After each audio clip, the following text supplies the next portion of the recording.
Assalamualaikum warahmatullahi wabarakatuh. Hari ini kita akan melanjutkan materi kita tentang typeset.io. Sekarang kita masuk ke membuat literatur review dengan menggunakan SciSpace. Nah, di sini caranya gampang sekali. Silahkan ketikkan saja misalnya topik dari penelitian kita, misalnya adopsi teknologi cloud. Oke. Maka dia langsung mencari semua paper yang membahas tentang ini, tema yang kita masukkan. Oke, seperti ini. Dia langsung membuat latar belakangnya. Kemudian kita bisa membaca satu-satu paper-paper di sini yang sudah ada. Atau bisa juga kita langsung memanfaatkan fitur insight di sini. Dia langsung merangkum isi dari paper tersebut. Kemudian dia juga bisa memberikan conclusion atau kesimpulan. Dia juga bisa mensummarize abstraknya, misalnya di tiap paper ya. Ini sudah ada semua. Terus dia juga bisa menghasilkan result dari penelitiannya juga. Dia sudah bisa langsung tulis. Walaupun papernya semua menggunakan bahasa Inggris, dia akan merangkumnya dalam bentuk bahasa Indonesia. Ini nanti tadi tergantung settingan kita di awal, kita sudah memilih bahasa Indonesia atau bahasa Inggris. Nah, ini ada metode users-nya juga, dia sudah menuliskan metodenya. Oke, terus ada limitation-nya, dia juga sudah merangkumnya. Oke, kemudian ada juga practical implication-nya, dia juga sudah menambahkannya. Kalau Ibu ingin menambahkan lagi yang lain, silahkan ditambahkan, misalnya kontribusinya terhadap apa ya, ini misalnya ini. Nah, ini ada kontribusinya juga, sudah dirangkum semua. Kalau masih butuh lagi paper yang lain, silahkan di show more paper, maka dia akan menunjukkan lagi paper-paper tambahan yang masih ada di tema yang kita masukkan tadi. Nah, selanjutnya kita bisa mendownload hasil dari literatur review ini dalam bentuk file Excel CSV, yakni silahkan klik ini menu CSV di sini. Oke, silahkan dibuka file CSV-nya. Oke, dia bentuknya seperti ini. Bentuknya dalam file CSV. Ini bisa kita rubah ke dalam bentuk Excel, tapi ini akan butuh sedikit usaha untuk merapikan tabelnya. Caranya, silahkan klik kolom A di sini, kemudian masuk ke data, lalu pilih text to column, lalu kemudian silahkan pilih delimited, kemudian klik next, pilih semikolom, sama koma, sama space. Oke, kemudian klik next, kemudian finish. Nah, maka dia langsung merangkumnya dalam bentuk file Excel. Ini memang ada beberapa yang masih kurang jelas karena ada beberapa yang kosong ya. Tapi setidaknya ini sudah bisa membantu Bapak Ibu untuk mempercepat melakukan literatur review. Ini juga bisa tadi tergantung dari sini juga, dari cara mengkonvertnya tadi ya. Saya ulangi lagi. Misalnya dari sini, klik kolom A, kemudian masuk ke data, kemudian di text to column, delimited, kemudian next, saya pilih sampai di koma saja, kemudian klik next, lalu finish. Ini lebih rapi. Silakan diulang-ulangi ya sampai dapatkan model yang lebih rapi.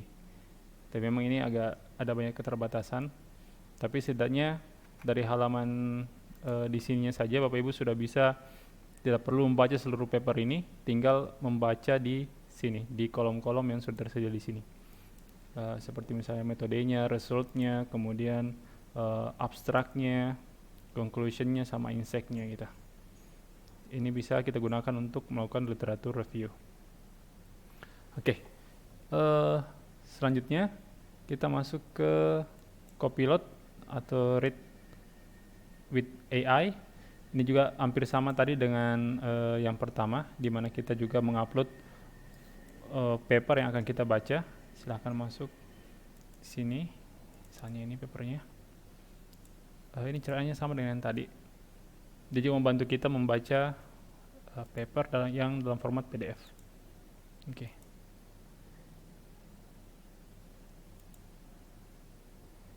Oke, dia sudah minta konfigurasi.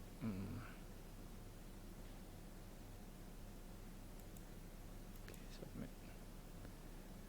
Oke, dia caranya sama kayak tadi ya, yang pertama.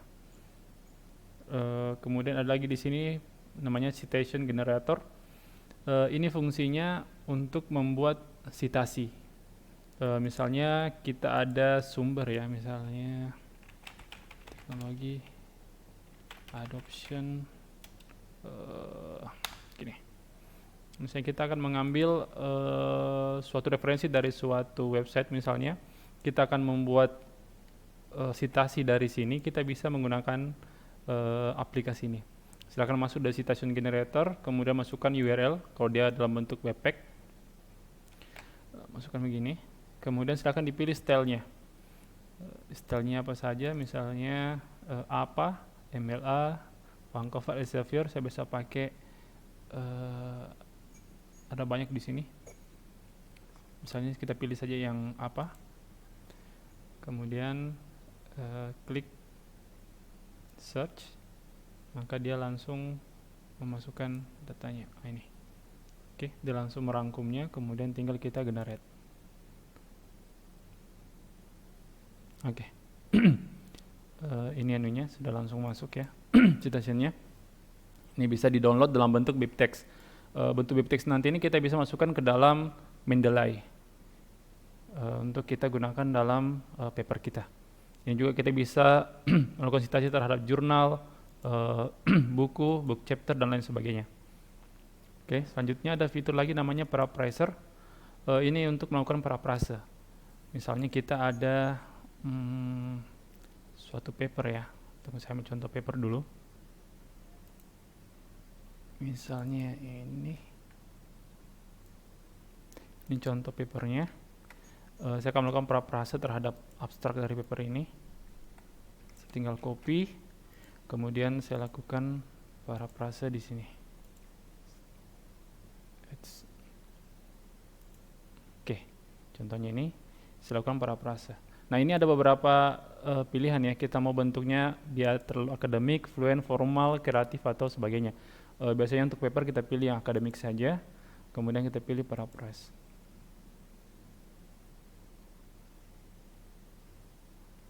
Dia agak lama. Nah, ini paraphrase-nya sudah selesai. Ini untuk menghindari terbaca oleh Turnitin. Dan yang menarik di sini kita juga bisa melakukan paraphrase-nya dalam bentuk bahasa Indonesia. Ya, ini silakan pilih misalnya bahasa Indonesia. Oke, silakan saya lakukan lagi reparaphrase.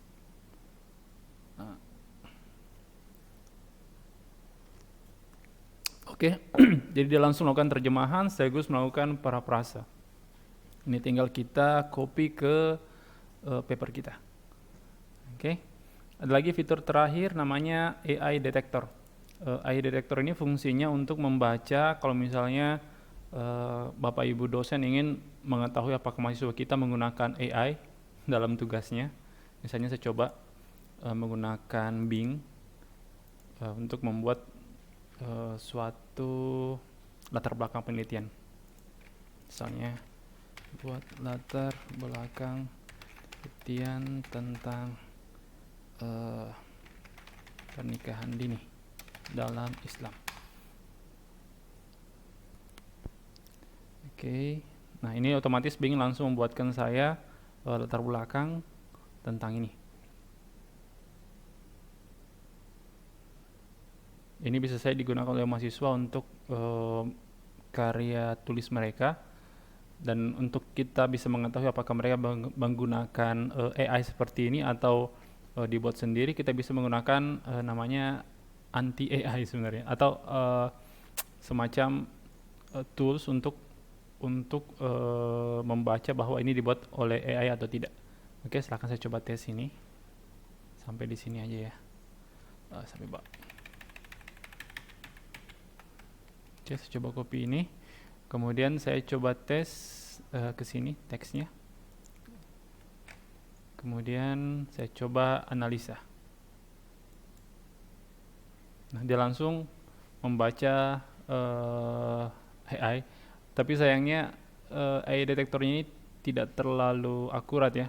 Terbukti tadi kita membuatnya via AI tapi dibaca ini 0%. Seharusnya dia bisa membacanya bahwa ini dibuat oleh AI. Cuman memang ini belum terlalu sempurna, masih dalam tahap pengembangan AI detektornya sehingga masih bisa lolos. Ada beberapa tools tersendiri ya untuk membaca AI, apakah suatu dibuat oleh AI atau tidak. Misalnya Zero GPT kalau nggak salah. Nah ini Zero GPT ini memang tools yang dibuat khusus untuk mengecek apakah suatu karya tulis dibuat oleh menggunakan AI atau tidak. Oke, silakan kita gunakan di sini. Alamatnya ini ya, zerogpt.com. Silakan klik di sini, baru dipaste tadi teksnya.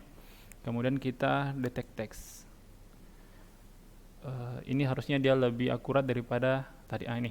Dia langsung membaca bahwa ini dibuat oleh 81,38% dibuat oleh AI. Oke, Bapak Ibu, saya kira itu untuk sekedar sharing tentang penggunaan AI dalam membantu kita melakukan karya tulis ilmiah maupun untuk mendeteksi suatu karya tulis menggunakan karya tulis ilmiah atau tidak.